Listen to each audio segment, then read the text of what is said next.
Hello, everyone. Good afternoon. I say good afternoon, but for my guest, it's good morning because she's in Utah, America, and it's 9:30, 5:38 there, and it's quarter past. It's 3:38 here, so it's 6 hours difference. And as we say, although we're in two different parts of the world, yet we're both present at the same time. That's wonderful. And today, my guest is Sarah Tolson, and she's going to be talking about her spiritual journey. And Sarah's a psychic medium and a Reiki healer. And she's going to be talking about her journey that triggered off through her daughter's cancer. And this is what got her along the line, but she's going to talk more about that. And that's to tell you that our journey starts in all different ways, and we're not broken. Things happen to connect us to our source, because we are spiritual beings with a physical body having a human experience, and we become disconnected. And the Creator's been shaking us for some time now to awaken to who we are and to reconnect. So without much ado, I'm going to hand you over to Sarah. Sarah, hello, and how are you? Hello, I am doing so well, Zenzi, and I'm so happy to be here on your podcast today. It's such an honor to be here and share a little bit about my story, and I'm really excited for our conversation. I'm excited to hear. Your daughter's cancer, but you start from the beginning. And Sure. So we mentioned my young daughter, she had cancer, and just to clear everybody up so nobody's worried, she is doing very well now. But in addition to her cancer journey, I've had a number of challenges in life. I grew up in a home where my parents' relationship wasn't great, and which many of us do, right? Everybody kind of just does the best that they can. And throughout my life, I had a number of people that were very close to me pass away. So starting from a very young age, losing, grandparents. My husband and we got married when I was 17. We are very young parents, and we're still married 25 years. I think it's 25 years later. But right after our marriage, you can imagine, brand new baby. And that was a very challenging thing to go through. And we really quickly started after that. His mom passed away from cancer, and we lost, a number of very close family members, just one after another. And then we went through our own infertility journey and struggled to get pregnant after getting pregnant so young. And from there, we got pregnant. My son was about 6, and we lost that baby. And so we had that hardship. And then his dad passed away from a different type of cancer. And so all of these losses and hardships and really struggles, going through life. But the thing that was our constant was, you know what, we have each other. We're okay. We'll work together and we'll get through things. And when I think our son was about 14, we got pregnant with our daughter. And we weren't expecting her at all, 14 years later. And she's just been a handful and a spitfire, and a great teacher, really, to both of us. And when she was about 7 years old, she started having seizures. She's been a very healthy child, met all of her development milestones. Her health was great. And out of the blue, she starts having seizures. And we don't have a family history of seizures or anything. And so, we went to our local hospital. They sent us to our local children's hospital. And it took the doctors quite some time. They actually didn't know why she was having seizures. They had run a lot of different tests. They were trying a bunch of medications, and they couldn't get them to stop, which was quite scary. At one point, I think she had, it was around 12 seizures an hour. It was wild, and the doctors didn't know what was going on or what was causing them, and they couldn't stop them. And we were so fortunate to be paired with a physician that had seen this before. And she actually has a very rare autoimmune condition where her autoimmune system attacks her brain and causes swelling and inflammation. And so, once discovering that, we were able to get her on medications. But part of the workup for that autoimmune disease is a full body MRI, because sometimes there can be benign teratomas and different masses that can occur. And then they identify them and remove them, and that helps to resolve this autoimmune condition. Well, they do the full body MRI, and they found out she had a very rare cancer called Burkitt's lymphoma. And as you can imagine, my world fell apart. That, your 7-year-old young child, and I think we were in the hospital over her birthday and Easter that particular year. And so she turned 8 in the hospital. And, all of the family cancer journeys, all of, and actually a couple of years prior to this, my mom had passed away from an aneurysm. My brother suffered a catastrophic accident. He's a quadriplegic. So all of these very tragic, challenging things that were hard, and I processed them and was able to move on okay in life. And this stopped me in my tracks. Absolutely could not function. But because it's your child, you have to, right? You've got to show up and you've got to be there for them. So we very quickly went from this, medication and care plan that we had thought for autoimmune encephalitis. And now we're talking to oncologists and talking about surgeries to, she actually had ovarian tumors. They thought she had ovarian cancer. And so she had to have surgery to have tumors removed and to place her port for chemotherapy.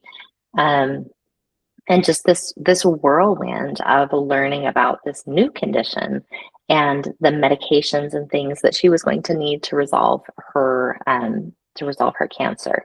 Now, the great thing with Burkitt's lymphoma, the cancer that she had, was it's really treatable, really, really treatable. And most people that have this course of treatment, the cancer is resolved and they go on to live relatively normal lives, which, thank goodness, that was the case for her. We went through probably a 7 or 8 month course of chemotherapy, and it was not easy. We were in the hospital for the majority of it, and she had a number of really challenging side effects, physical, mental, emotional challenges that she went through during her chemotherapy journey. Yes, ma'am. She has this autoimmune system, and then she has this cancer. Were they connected in any way? And taking this cancer and having the treatment, did it affect this autoimmune system in any way? That is a great question. So the autoimmune condition that she has is called GAD65 autoimmune encephalitis. She is the only pediatric female case of GAD65 autoimmune encephalitis that is documented to have her presentation be seizures, to be epilepsy. So globally, she is the only documented case, which makes it a challenge. And there also are, because she's the only case, we can suppose that there is a good chance that since they happened at the same time, there is a correlation that likely the cancer began growing and that triggered the autoimmune condition. That's it. Yeah, because yeah. I'm sitting here thinking, okay. Right. And so her case is actually so rare that her neurologist and her oncologist both have published her case study in the respective medical journals and presented them at different conferences so that other doctors can learn from that and help more patients and have that awareness Yeah. so that other kids, I mean, we were so fortunate that her GAD65 was caught so early. If it's not caught early enough, people can suffer from lifelong, like cognitive disabilities and so many challenges. She still does receive monthly infusions for her GAD65. She's on twice daily medications to control her seizures, and she still does have a number of challenges related to it. But she is able to lead a relatively normal life she's now 10 years old. So, yeah, and it's an unknown because her case is so rare, what her prognosis looks like with her autoimmune encephalitis.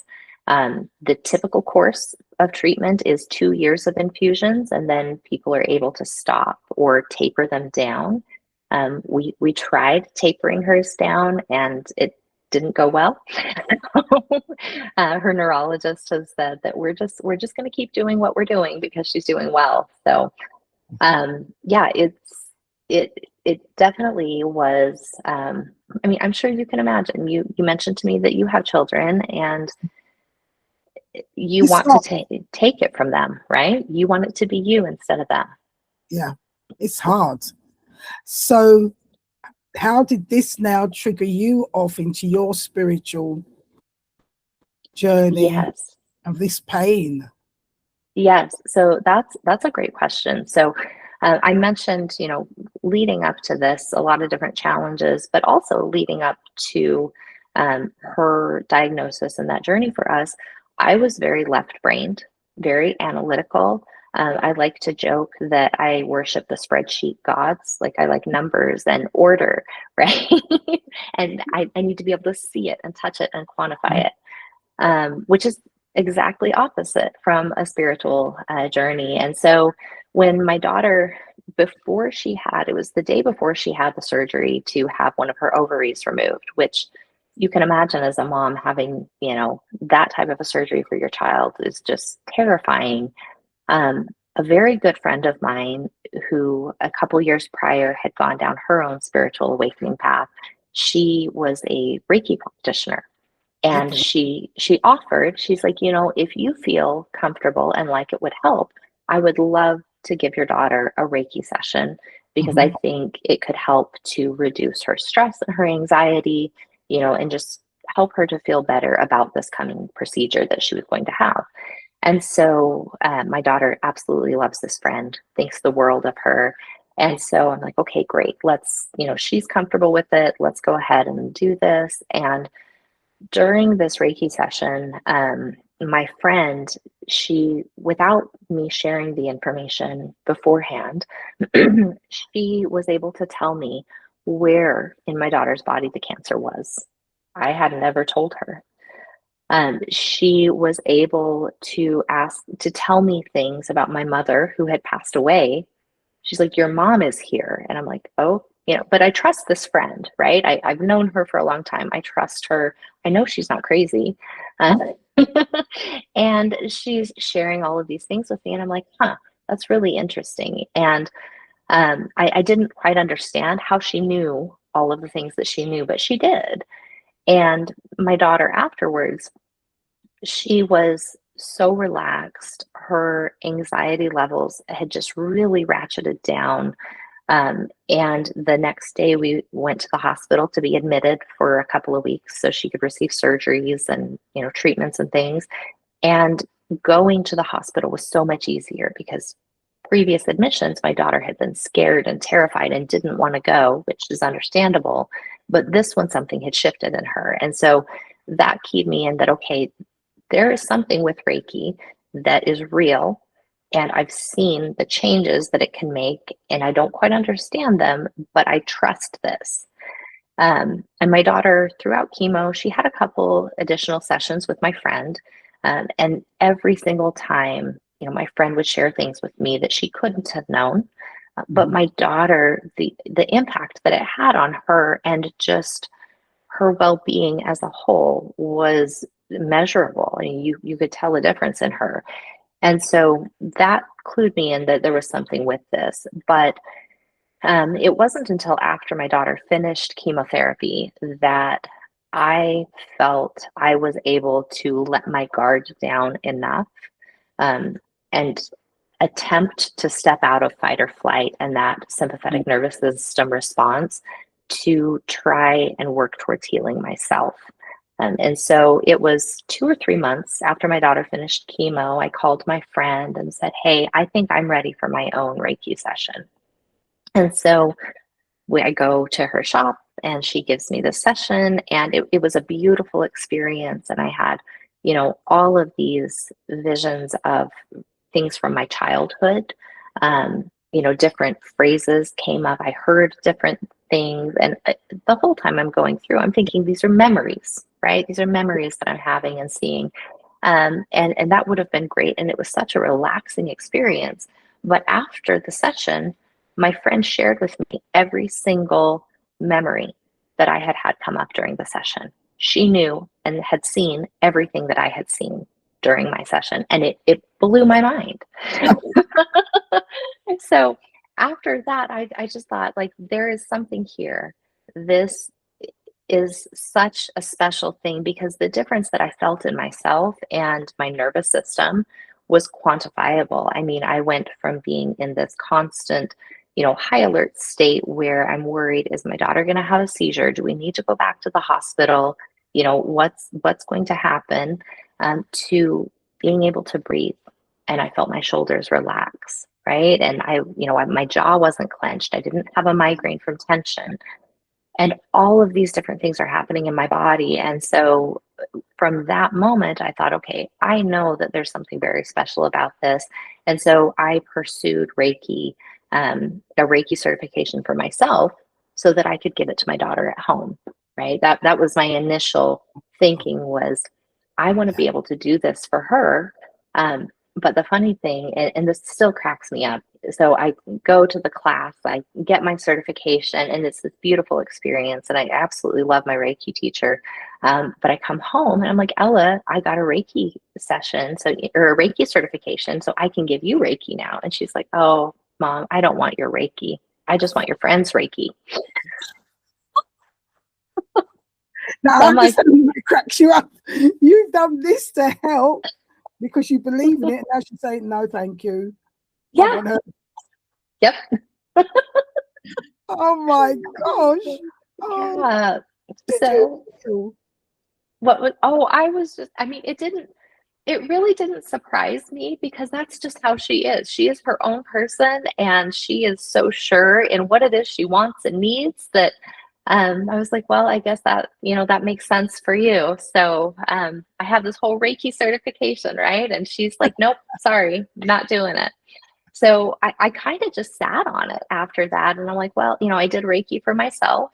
And I started meditating every day, because I'm really on this healing journey to try and heal my nervous system from all of the trauma that we had all gone through, which is very significant. And I think that's actually something people who have a child, or who go through themselves something that's challenging medically, it's not talked about very often, but most of the time you come away with your own case of PTSD. And so our entire family, we all have PTSD from this situation, and we get different, it's not loud noises that trigger us like Army veterans.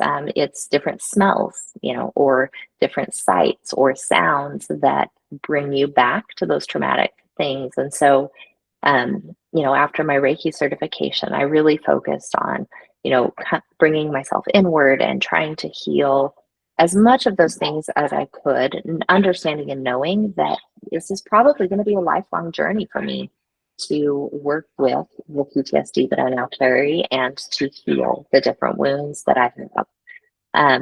And so during my meditation journey, I started having experiences that I didn't really understand. My mom, when she had passed away, we'd been no contact for around 10 years. We didn't have a very good relationship. And I had, several months prior to her passing, we had just started trying to work things out and trying to spend time together. And in my meditations, my mom started coming in, and I thought, well, maybe, she's my mom. Of course we have a connection, right? Of course there's a spiritual connection with my parent. Um, but then I had this experience where the little baby that I had miscarried, their soul came to comfort me. And I thought, well, that's really interesting, right? And so shortly after that, some of my girlfriends, we were getting together for a girls' night. And for our girls' night, we went to see a medium together. And we each, yeah, so super fun. I'd never been in my entire life because, again, I'm very left-brained and analytical, right? And it's too woo-woo for me. And so we go and we meet with this medium, and she shares with me some things about my mom and how she had passed. And I'm like, oh, wow, that's really powerful and cool. And then she tells me, she's like, you're going to be doing this. You're a medium. And I'm like, I don't think so. I don't, I'm sure you have the wrong person. And so that it kind of jarred me because my livelihood, my career, because I've been building this very successful career for myself throughout this entire time. My career was really important to me, and being a medium sounded like something that was very threatening to my career because my career is in business and it's very left-brained and analytical, and you have to appear to others to be of sound mind, right? So I like you say to appear to others to be of sound mind. right. Woo woo woo. Yes, spiritualities. Woo woo. Yes. Yes, yeah. And so to have somebody coming to me and telling me that you're going to be a medium, that felt very threatening to my career and my livelihood. And I really just wanted to push it away, even though I've been having these different experiences along the while that make me think that there is something there and there is, something more than what I'm seeing in the physical. And so several months after that, I there's a podcast that I listened to, and this lady talks about her journey into mediumship. And she mentioned that she's running a mediumship practice circle. And I'm like, well, that sounds interesting. I want to try. I want to see what this is about. And so I sign up for this practice circle, and again, no experience, no knowledge. I gave my practice partner a 20-minute reading, gave her details about her deceased grandmother, that she was able to validate for me down to the color of her kitchen table, the shape of her kitchen table, the type of car her grandparents had, how many children her grandmother had. And then I connected with her deceased son and shared with her that he had an obsession for collecting sneakers. And I said, I'm seeing this particular pair of shoes. They have a big tongue and they're white and red and black. And she's like, yes, those are the sneakers on our TV, on our entertainment center with my son's urn. And so I described, yeah, and it blew my mind, Zenzi. My entire worldview was shattered. I thought I was nuts. I didn't tell my husband about it for over a month because I thought he's going to institutionalize me. That's it. Did you remember what the other psychic woman said? You're going to be doing this one day. Yes. And it absolutely, that practice reading and providing all of those, because those spirits that I connected with, they showed me all of these different things. And literally all I did was said, this is what I'm seeing. This is what what they are showing me. Yeah. And the lady on the other side was like, yes, that's exactly right. And I'm going, how do I know this? How is this even happening? And so it really blew my mind. And my friend that was the Reiki practitioner that really, helped me to cross over to the woo-woo side. I messaged her and I'm like, you are never going to believe this. Like, this is what's happened. And she's like, oh, that makes so much sense for you. And I'm like, how? How does that make sense? Yeah. And so I sat with it for several months before I knew what to do. And in the meantime, and this is something that I think a lot of people aren't aware of or don't know about, but when when you have a spiritual awakening, one of the things that can happen is you very suddenly are aware of a lot of things that you weren't aware of before. And for me, what was a really big challenge was during this time, I had to continue to go to the children's hospital with my daughter to get her infusions every single month. And if you think about what's in a children's hospital, it's parents that are crying and grief stricken and going through trauma, and children that are sick and in pain. And I didn't understand that I needed to be able to set energetic boundaries for myself.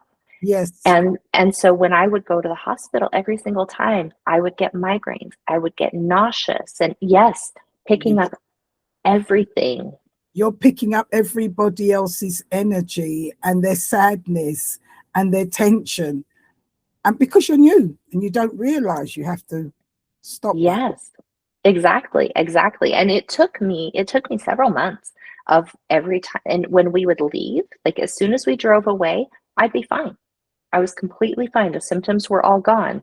But it took me such a long time to figure that out. And it took me a long time to realize that I needed to sign up for development courses so that I could learn how to set those boundaries and protect myself, but also how to set boundaries with spirit, because I was having all sorts of spirits coming Yes, and trying to talk to me, and I didn't know what to do with them. because they're so excited that, oh, there's somebody there that can hear us. Come on. Have you ever seen Yes. the film? What's it?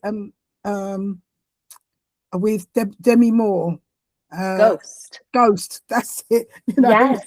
meaning you have to say no. Yes, yes, that's exactly how it was, and it took me such a long time to figure it out. And um, it's really, I don't know, the perspective that I have is it's very different now, because with my daughter being, we are still part of the cancer world, right? We have to go for oncology follow-ups for years. There are a lot of in the area where I live, I'm part of a support group for moms whose kids have cancer or have had cancer, or they've lost their children to cancer. And so there are a lot of events that we go to with parents, in this situation. And we were at there's a baseball tournament for cancer kids, and it's the most beautiful thing. Each team represents a kiddo with cancer. And I remember sitting there on the bleachers, and out of the corner of my eye, I could see this little boy. And I turned and looked, and it was the spirit of a little boy who had recently passed. And so he was there with his family and watching the other kids, and being a part of the event. And so this entire journey has given me such a perspective of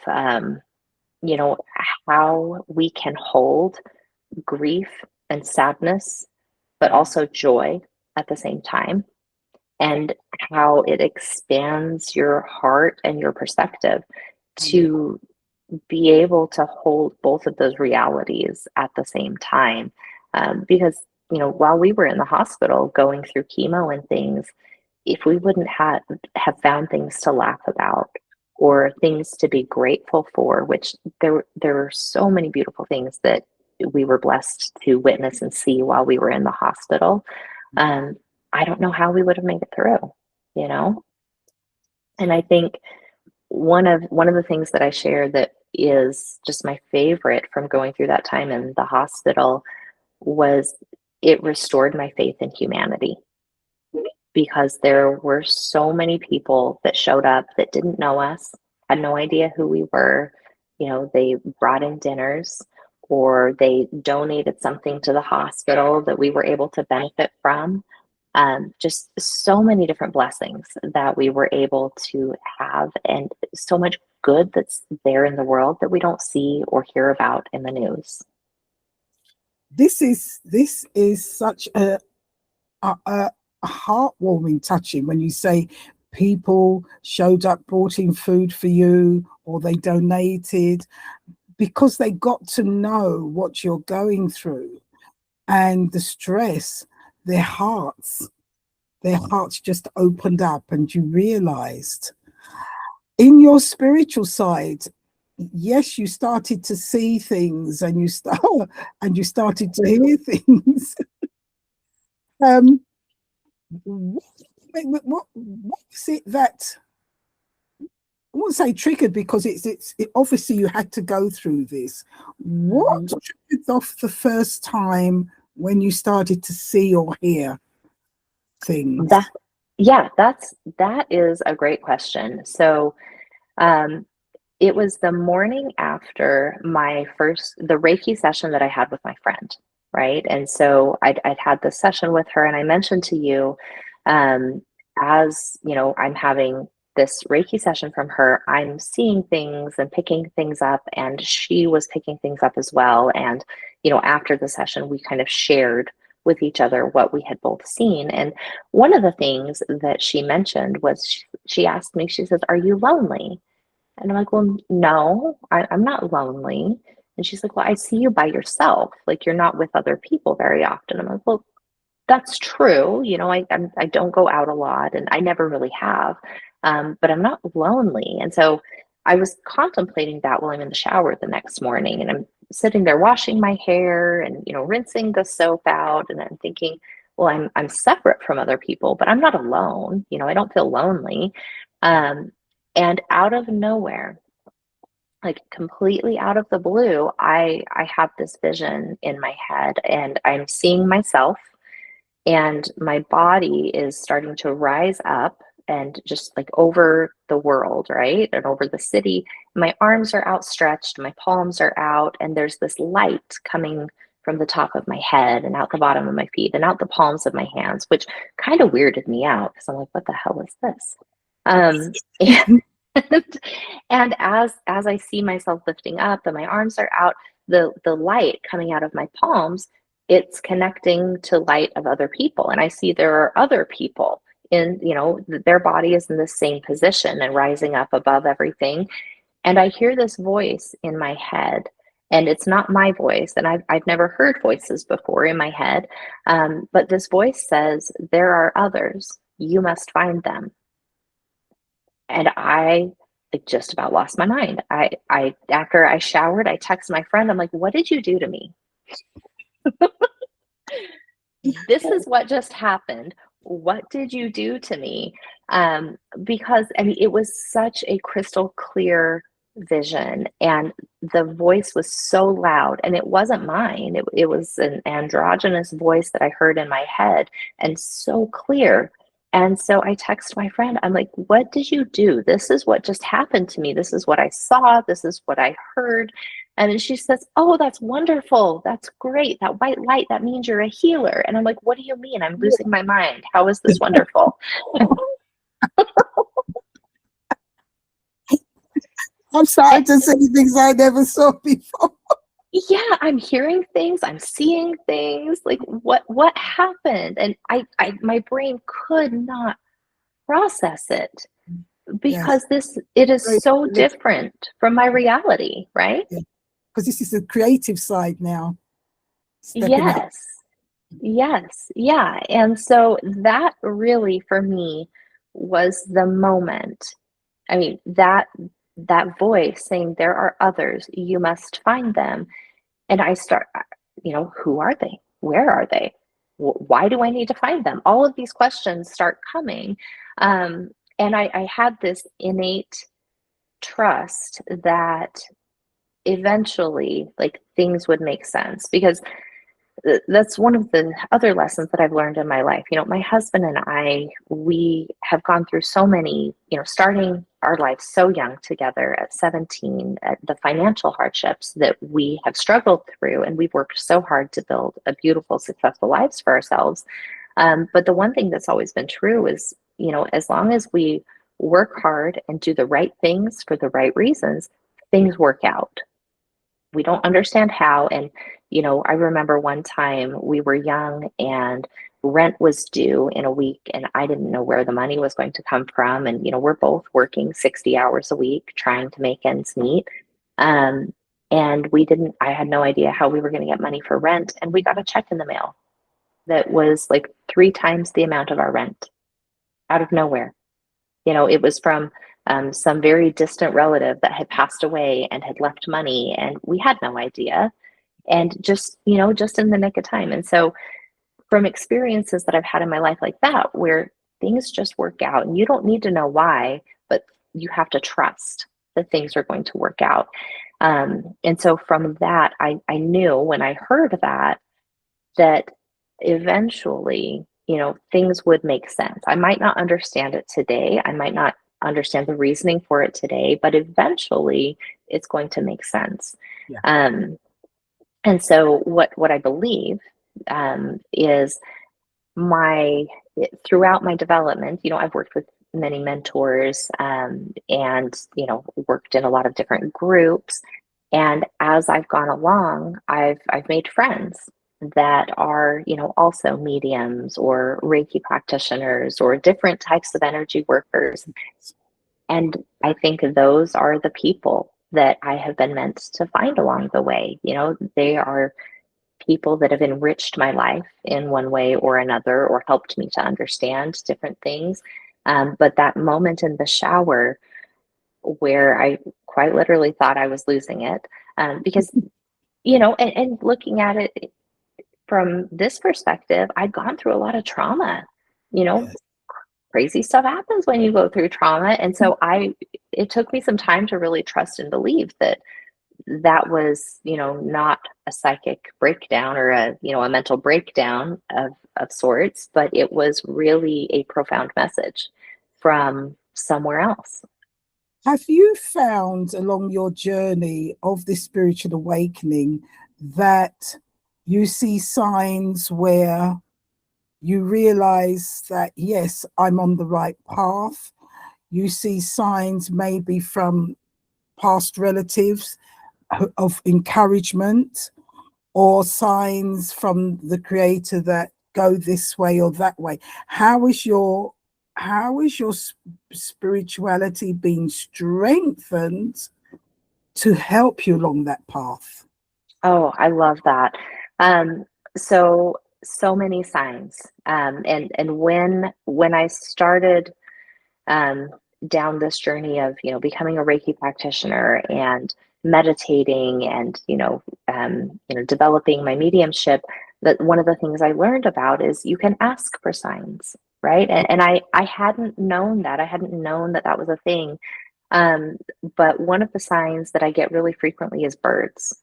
And it's not all birds, but I can be having a tough day or a down day, and I will see like a hawk will come and sit in my front yard, or I will have a raven, you know, sit on the house across the street from mine, and I can see it from my office window.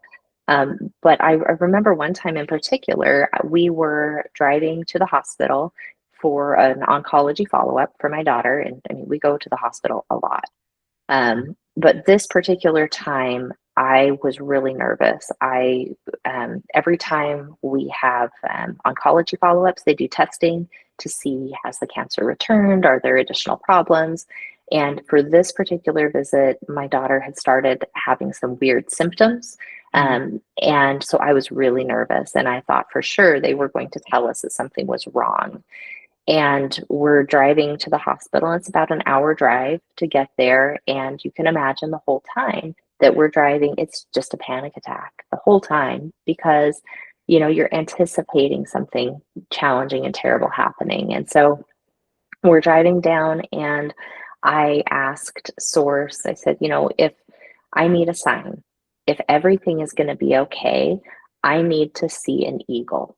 I want to see a bald eagle if everything is going to be okay, because that's, you know, not something you see every day.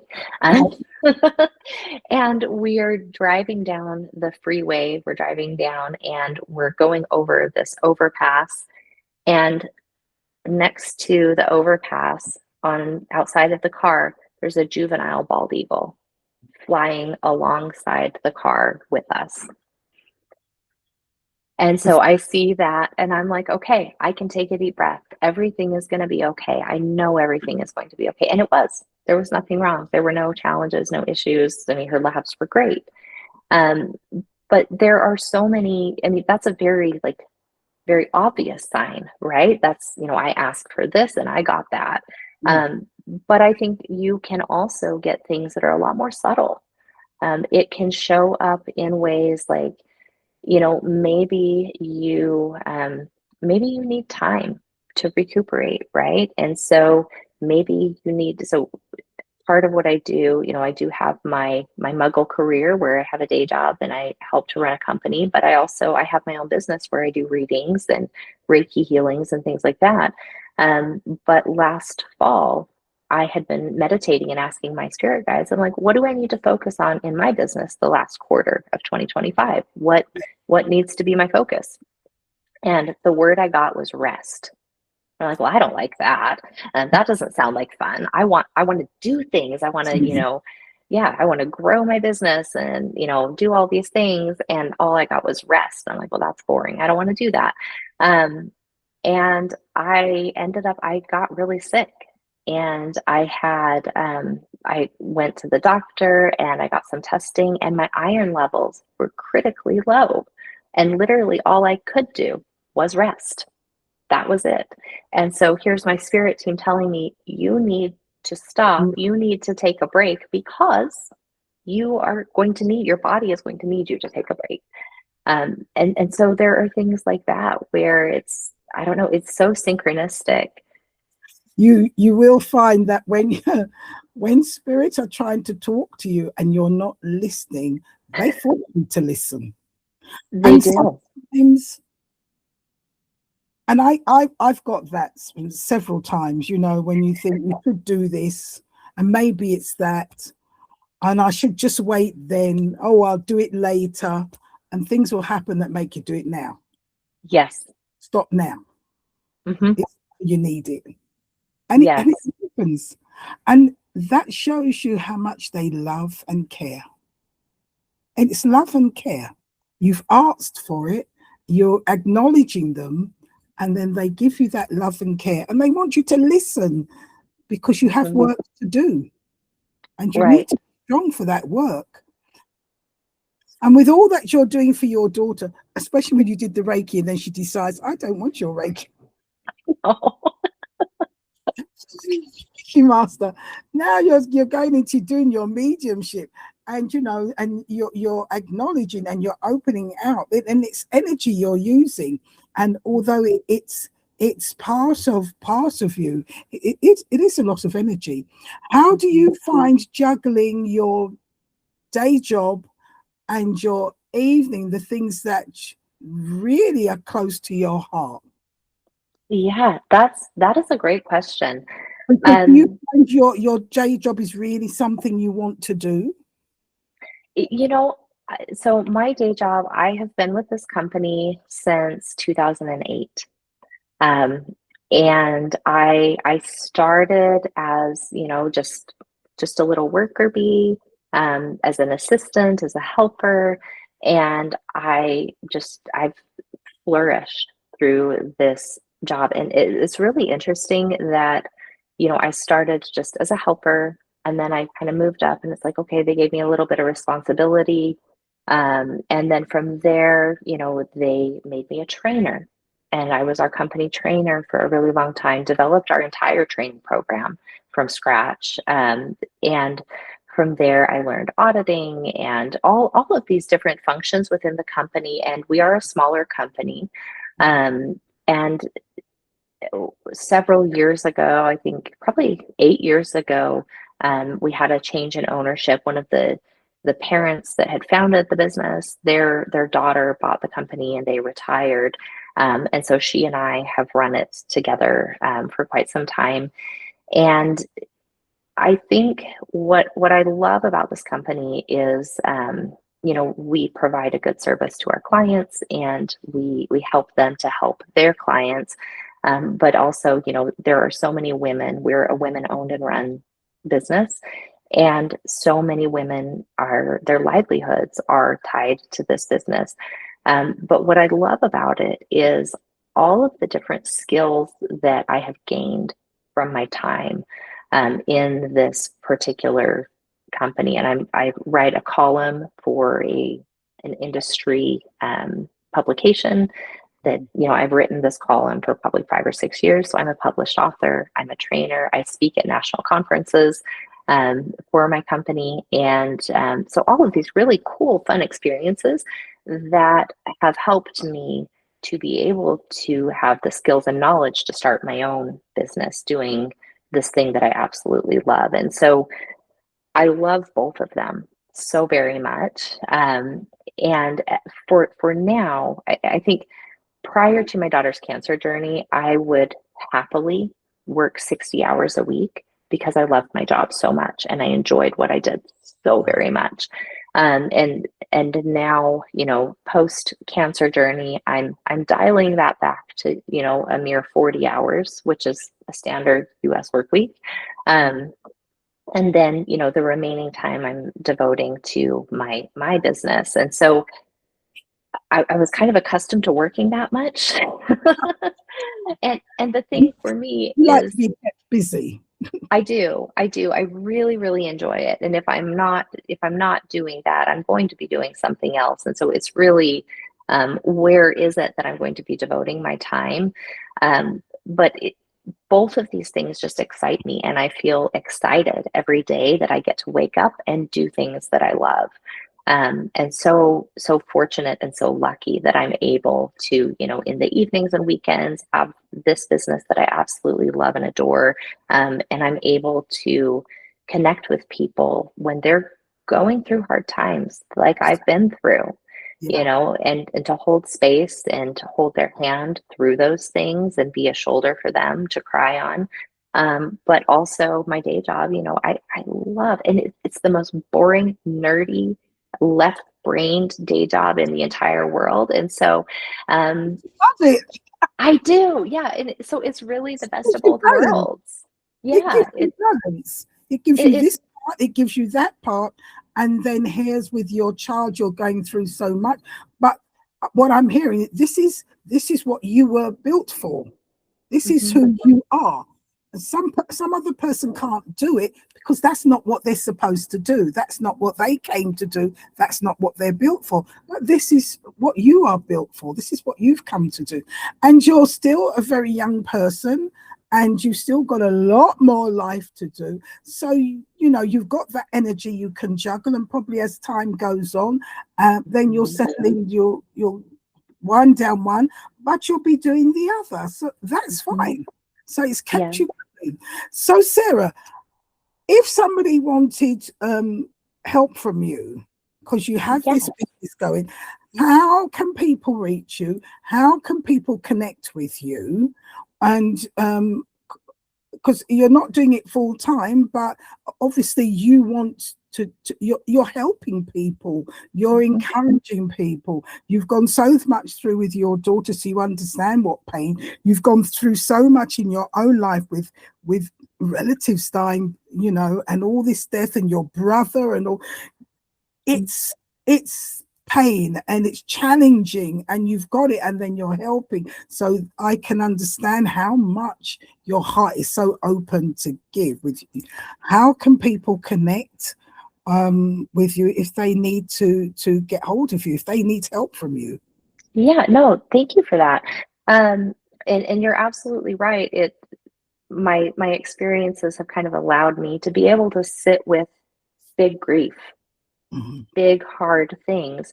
But if people are looking to connect with me, my website is groundedharmonywellness.com, and all my links are on there, or they can find me on Instagram, Grounded Harmony Wellness.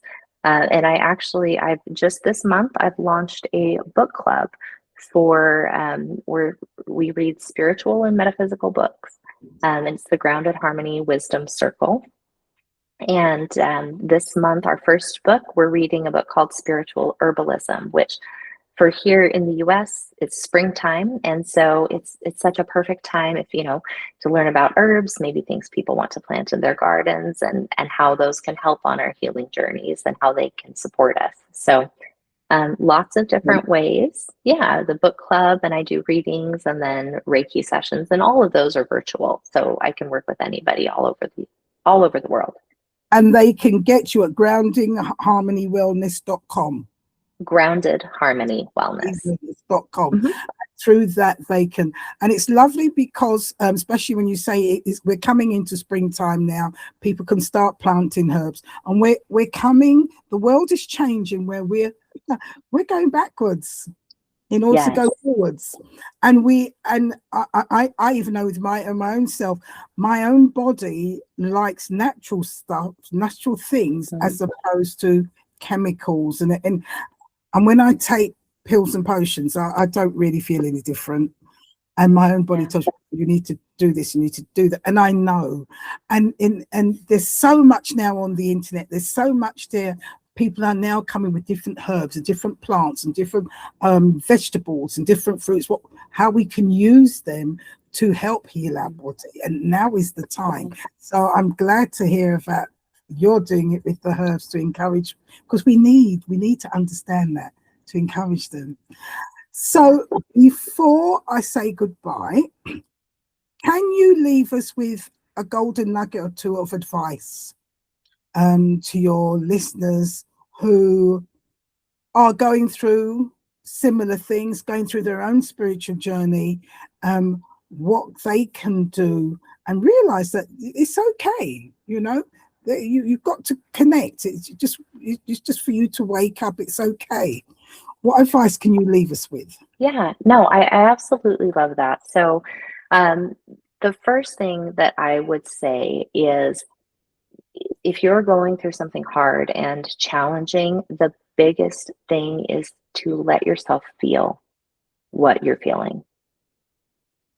Even if it's a challenge to find a time or, a place where you feel safe to feel those feelings, make a special time so that you can process your feelings and let them out. And it's okay. You don't have to have it together, because it's understandable that we're going to have hard, challenging feelings, and we need to feel those.